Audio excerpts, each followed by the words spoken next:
Have you ever felt full of energy on Monday morning, ready to change your whole life, and then by Wednesday, that energy is just gone? Gone, like it never even existed. You promise yourself, I will study every day, I will exercise every day, I will write every day. And then one day you miss, and suddenly the whole plan falls apart. It falls apart so fast. One missed day becomes two. Two becomes a week. And then a strange thing happens. You start telling yourself a story. A story that says, I'm just not a disciplined person. I always give up. That story feels so true in the moment, doesn't it? It feels true, but it's not true at all. It's just a pattern, and patterns can be changed. Welcome to the channel. I'm Ethan. And I'm Mia. Let's begin. This podcast is perfect for English learners at B1 or B2 level. If you stay with us until the end, you will learn 7 simple strategies to stay motivated every single day, in your life and in your studies. Maybe you are walking right now, maybe you are cooking dinner, maybe you are lying in bed, tired, wondering why you keep quitting on yourself. Wherever you are, welcome. This episode is for you.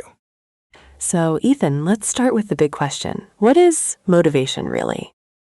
Good question. Motivation is the reason inside you that makes you want to do something. It's the fuel. Without fuel, a car doesn't move, no matter how good the car is. Motivation, the fuel. I like that. But here is the hard truth. Motivation comes and goes like weather. Some days it's sunny, you feel amazing. Some days it's raining, you feel nothing at all. So we can't wait for sunny days forever. There's actually a simple way to understand this. Scientists say motivation often comes from 3 things: feeling capable, feeling connected to others, and feeling free to choose. Capable, connected, and free. Say that again. Capable, connected, and free. When one of those feelings disappears, motivation quietly disappears with it. So if someone feels like nothing they do matters or like they're doing this all alone, of course their motivation drops. Exactly. It's not weakness, it's just human biology reacting normally to a difficult situation. That's actually very comforting to hear. It's not that we're broken, we're just human. Exactly. We need something stronger than motivation. We need systems, small habits, and simple tricks that work even on the rainy days. That's what we're sharing today. 7 strategies. Are you ready? Let's go. Strategy number 1 is start small, smaller than you think. Smaller than you think. Tell me more. Most people fail because their goal is too big on day 1. They say, I will run 10 kilometers. I will study for 3 hours. Then day 1 is hard, and day 2, they quit. Because the goal feels like climbing a mountain and they haven't even bought shoes yet. A mountain without shoes. I love that image. But here's the secret. You don't need to climb the whole mountain today. You just need to take 1 step. 1 step. Say that again. I think that's important. You just need to take 1 step, not the whole mountain, just 1 step. So instead of studying for 3 hours, what should someone do? Study for 5 minutes. Just 5 minutes. It sounds too easy, almost silly, but that's the whole point. Too easy to fail. Too easy to fail. There's a word for this. Consistent. Consistent. It means doing something regularly, again and again, without stopping, even in small amounts. Consistent, consistent. A consistent 5 minutes every day is much stronger than 3 hours once, and then nothing for 2 weeks. Like watering a plant a little bit every day instead of pouring a whole bucket of water once a month. A whole bucket once a month, the plant would drown, then dry out, then die. Poor plant. So here's our first key phrase, number 1. Start small, start consistent. Let's say it slowly. Start small, start consistent. Start small, start consistent. Say it with us at home. Have you ever set a goal that was too big and you gave up in the first week? Think about that for a second. I remember when I decided to start running. My first plan was 5 kilometers every single morning. What happened? Day 1, my legs hurt so much I could barely walk down the stairs. Day 2, I told myself, tomorrow, I promise. Tomorrow never came. So, what did you change? I changed the goal completely. Instead of 5 kilometers, I said, just put on your running shoes and walk to the corner of the street. Oh, just to the corner? Just to the corner. Some days I only walked to the corner and back. But some days, once I was outside moving, I thought, well, I'm already here. Let me keep going a little more. So the tiny goal opened the door, and sometimes you walked much further than you planned. Exactly. The hardest part was never the running. The hardest part was putting on the shoes. That's such an important lesson. The biggest wall is usually right at the very beginning, not in the middle. The wall at the beginning. I like that. Okay, we've talked about starting small. What is strategy number 2? Strategy number 2 is attach your new habit to an old one. Attach it to an old one. What does that mean? It means you connect a new habit to something you already do every day without thinking, like brushing your teeth or drinking your morning coffee. So the old habit becomes a reminder for the new one. Exactly. For example, after I brush my teeth in the morning, I read 1 page of an English book, just 1 page. After I make my coffee, I write 3 sentences in my journal, just 3. This is called habit stacking. Stacking. Like stacking small blocks, one on top of another to build something tall. Stacking blocks. That's a great expression. Your brain doesn't need to remember a brand new plan. It just follows the habit that's already strong, and the new one rides along quietly behind it. Like a small train car connected to a train that's already moving. A small train car. I love that. The big train is already moving, so the small car doesn't need its own engine. Can you give us an example from your own life, Ethan? Sure. For months, I wanted to exercise more, but I kept forgetting. Then I attached it to something I never forget, watching the news at night. What happened? Now, every time the news starts, I do 10 push-ups before I sit down. I never forget the news, so I never forget the push-ups anymore. And did it work? It worked so well that now I don't even think about it. My body just moves. So here's key phrase number 2. Stack it on something you already do. Let's say it slowly. Stack it on something you already do. Stack it on something you already do. Think about your morning. What do you already do every single day without fail? Maybe that's the perfect place to attach a new habit. One more thing about habit stacking. The order really matters. Attach the new habit right after the old one, not sometime later in the day. Why does the timing matter so much? Because if you say, I'll do it later today, your brain has too many chances to forget or to feel too tired by evening. But right after coffee, right after brushing your teeth, there's no space for excuses. No space for excuses. So the new habit needs a very clear, very specific moment, not just a vague idea of some time. Exactly. Not I will read more this year. Instead, after my morning coffee, I read 1 page. Specific, S-P-E-C-I-F-I-C, specific. A specific plan is a plan your brain can actually follow. A vague plan is just a wish. A wish versus a plan. That's a big difference. Okay, we've talked about starting small and stacking habits. What is strategy number 3? Strategy number 3 is remember your why. Your why. That sounds simple, but it's powerful. It means the real reason behind your goal, not just the goal itself, but why it matters to you. Why? W-H-Y. Many people know what they want, but they forget why they wanted it in the first place. Give us an example. Someone wants to learn English. That's the what. But the why might be, I want to talk to my daughter's teacher without feeling embarrassed. Or, I want a better job to support my family. The what is the map, but the why is the fuel in the car. The fuel in the car. Yes, exactly that. When motivations disappears, and it will disappear, your why is what pulls you back. I remember a friend of mine, she wanted to lose weight, but every diet failed after 2 weeks. What happened?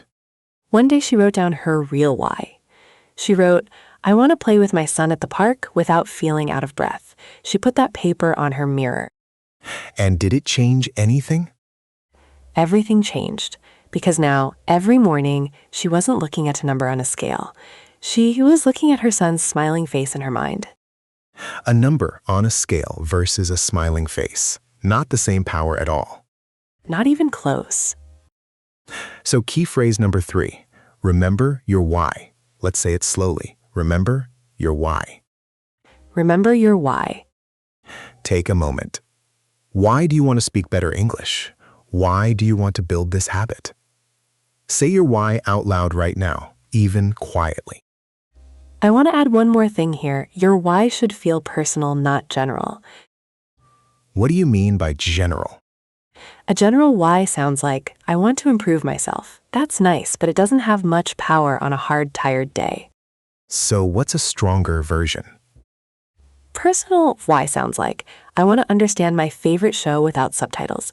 Or, I want to call my grandmother in English one day and surprise her. One is a general idea. The other one has a face, a moment, a feeling attached to it. A why with a face. That's exactly it. If your current why feels a little boring, try asking yourself, and why does that matter to me? 3 or 4 times in a row. Yes. Keep asking why until you find the real feeling underneath. I want a better job. Why does that matter? So I can support my family. Why does that matter? So my children feel safe and proud of me.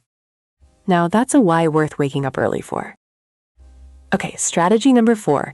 This one is a little different. Are you ready? I'm curious. Tell me. Strategy number 4 is expect to fail sometimes and forgive yourself fast. Expect to fail. That sounds strange for a motivation episode. I know, but listen, most people don't fail because they missed one day. They fail because they missed one day, and then they felt so guilty, they gave up completely. One missed day becomes the end of the whole plan. Exactly. There's a beautiful phrase for this. Never miss twice. Never miss twice. Never miss twice. Say that again. I really like that one. Never miss twice. It means if you miss one day, that's okay, that's human, but don't let it become 2 days in a row. So, missing once is a mistake. Missing twice is becoming a new, weaker habit. Exactly right. Missing once is a moment. Missing twice is the start of a new pattern. I think many of our listeners feel guilty when they break their streak. Guilty. It means feeling bad because you think you did something wrong. Guilty. Guilty, guilty. But guilt doesn't help you study tomorrow. Guilt just makes today feel worse too. So instead of guilt, what should we feel? Instead, we treat ourselves like a good coach treats a tired player. Not with anger, but with kindness and a plan for tomorrow. A good coach doesn't scream at a player who's already exhausted. No, a good coach says, okay, that was a hard day, rest. And tomorrow we try again. A good coach looks at the whole season, not just one bad practice. The whole season, not one bad practice. I think that's exactly the mindset we need with ourselves. I love that. Talk to yourself like a coach, not like an enemy. Not like an enemy. That's our key phrase number 4. Expect to fail. Forgive yourself fast. Let's say it slowly. Expect to fail. Forgive yourself fast. Expect to fail, forgive yourself fast. Have you ever missed one day of a habit and then felt so bad that you quit for a whole month? You are not alone. It happens to everyone, even to us. I want to be honest with you for a second. Last year, I stopped writing in my journal for almost 2 months. What happened, Mia? I missed one weekend because of a family trip, and instead of just starting again on Monday, I told myself, well, I already broke it. What's the point now? And that thought grew and grew. It grew into 2 months of silence, no writing at all. So how did you finally start again? I stopped waiting for the perfect moment to restart. I just opened the journal one evening and wrote one single sentence. Today, I am starting again, and that's okay. One sentence broke 2 months of silence. One sentence. That's all it took. The hardest part wasn't writing well. It was just giving myself permission to begin again without shame. Permission without shame. I think many of our listeners need to hear exactly that today. Before we continue with strategy number 5, if you're enjoying this episode, please give us a quick like and subscribe to the channel. It really helps us keep making these lessons for you. Okay, where were we? We were talking about forgiving yourself fast. Now, strategy number 5. Strategy number 5 is make your environment work for you. Your environment, what surrounds you. It means the space around you, the things you see every day, your room, your phone, your desk. Environment, environment, environment. Most people think motivation is only inside your mind. But your environment is silently pushing you every single day in one direction or another. Give us an example. If your phone is next to your bed, you will check it before sleeping and after waking up. That's not weak willpower. That's just how environment works. So what can we do? Small changes.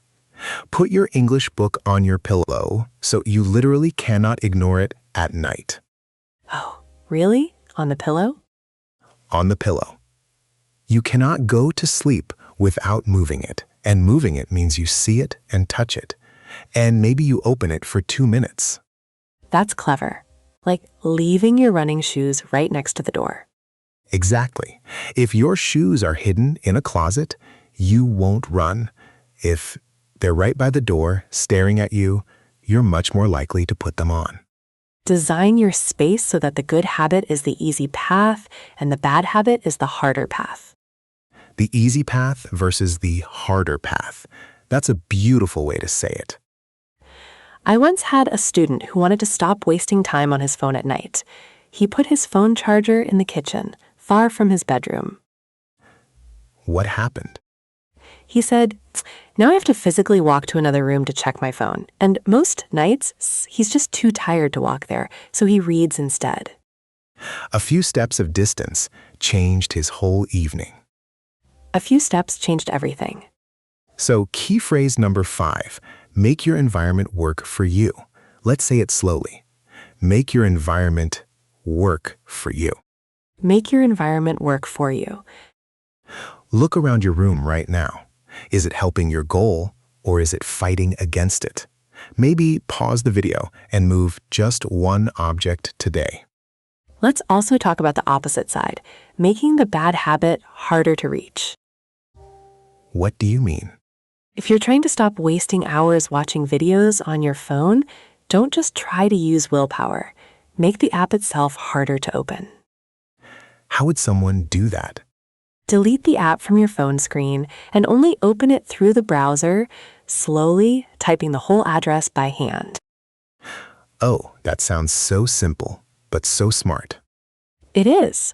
Those extra few seconds, that small friction, is often enough for your brain to think, actually, do I really want this right now? Friction. It means resistance, something that makes an action a little harder or slower. Friction, F-R-I-C-T-I-O-N, friction.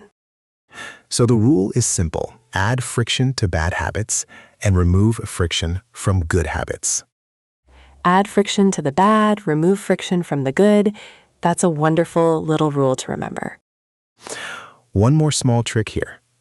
Put a visual reminder, somewhere you cannot avoid seeing, like a sticky note on your mirror or your laptop screen. A note that says what exactly? Something short and personal, your why or your key phrase, just 3 or 4 words. Like, remember your why, written right there on the mirror. Exactly.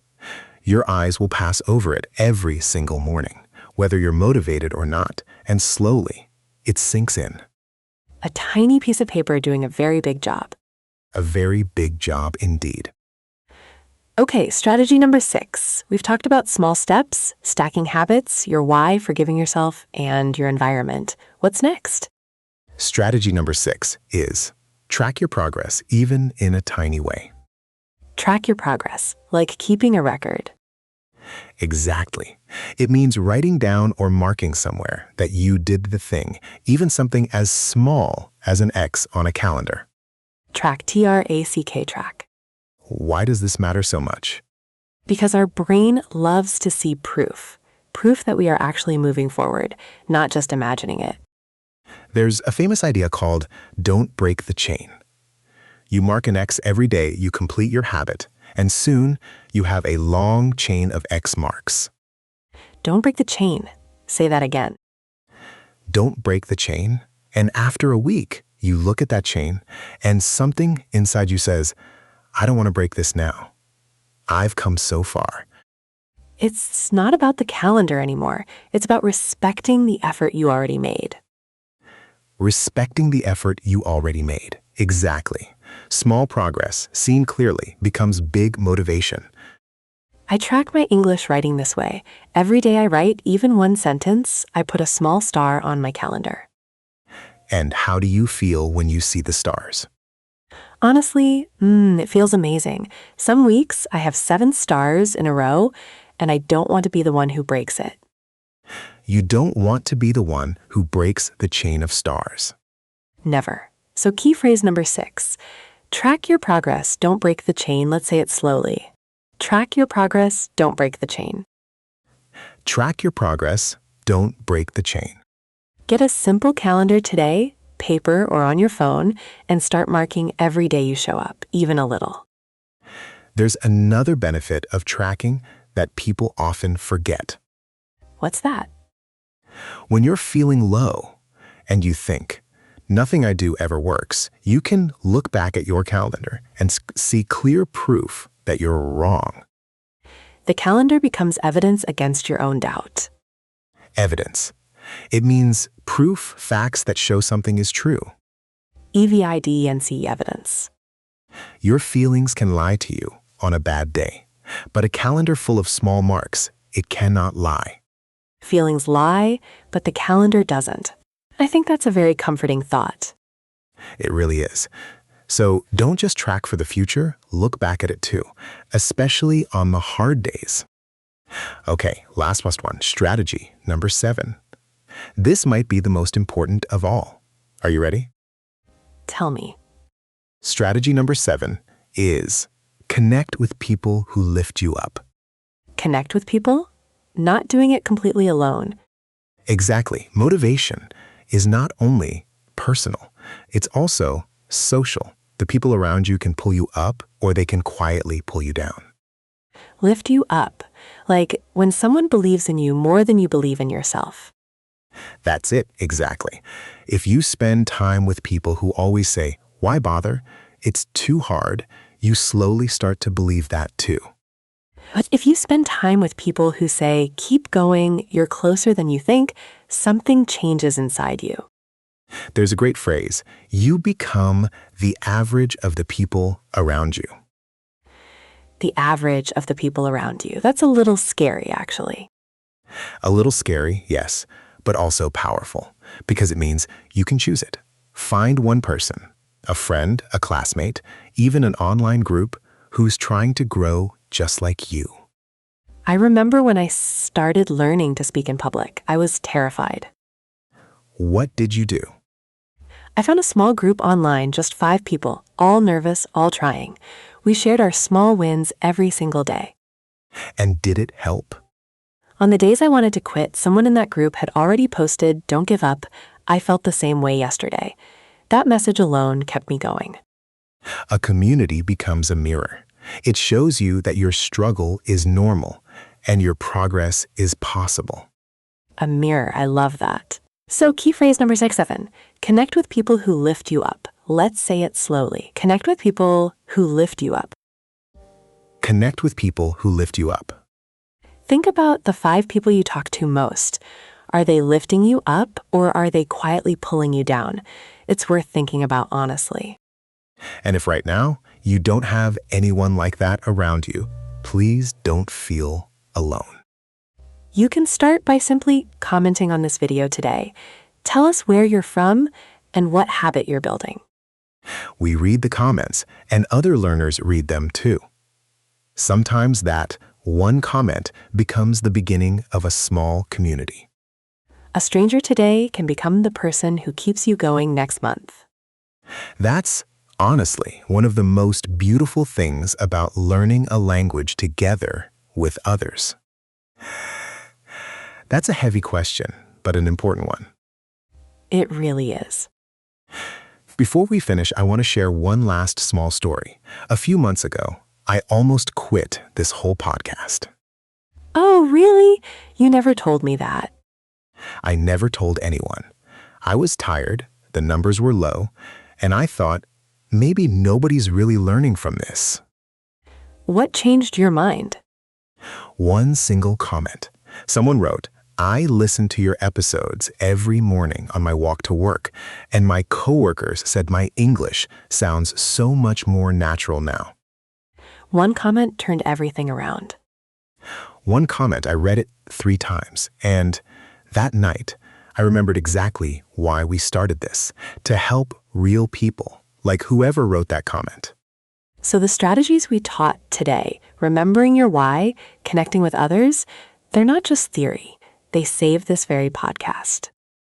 They really did. And that's why I believe so deeply in these 7 simple ideas. They're not fancy. They're just true. So, we've talked about 7 strategies today. Let's bring them all together one more time, nice and slow. Number 1, start small, start consistent. Number 2, stack it on something you already do. Number 3, remember your why. Number 4, expect to fail. Forgive yourself fast. Number 5, make your environment work for you. Number 6, track your progress. Don't break the chain. Number 7, connect with people who lift you up. Let's say all 7 one more time, nice and slow. Just the key phrases. Start small, start consistent. Stack it on something you already do. Remember your why. Expect to fail. Forgive yourself fast. Make your environment work for you. Track your progress. Don't break the chain. Connect with people who lift you up. 7 strategies. Not one of them is complicated. Not one of them needs special equipment or a lot of money. They just need one thing from you, showing up again and again, even in a small way. Remember, missing one day is just a moment. Never missing twice is the whole game.